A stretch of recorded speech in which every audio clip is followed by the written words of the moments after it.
ఇప్పుడు మనకు కావాల్సింది ఏంటంటే సుగంధ తైలము కంటే కూడా మంచి పేరు సంపాదించుకోవాలి.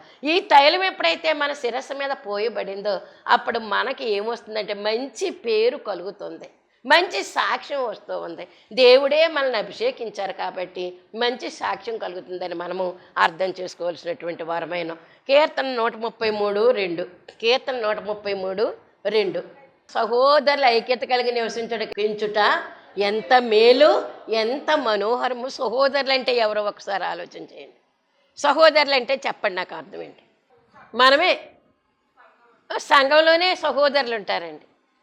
మరి ఇంట్లో సహోదరులు లేరా? అన్నదమ్ములు కూడా ఏమన్నారు? సహోదరులే. అన్నదమ్ములు సహోదరులు. సంఘానికి వస్తే కనుక సంఘంలో ఉన్నటువంటి బిడ్డలందరూ కూడా సహోదరులు.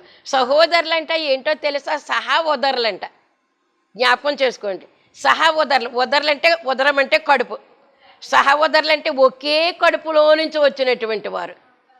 ఒకే కడుపులో నుంచి వచ్చామా మనమందరము? మనం సహోదరులం అవ్వడానికి రాలేదు. నీ అమ్మ వేరు, నీ అమ్మ వేరు, నా అమ్మ వేరు, మీ అమ్మ వేరు, మన అమ్మల వేరు. ఒకే కడుపులో నుంచి మనం రాలేదు. కానీ యేసు ప్రభు రక్తంలో కడగబడ్డాము కాబట్టి, ఆయన కనుక్కున్నాడు కాబట్టి మనల్ని.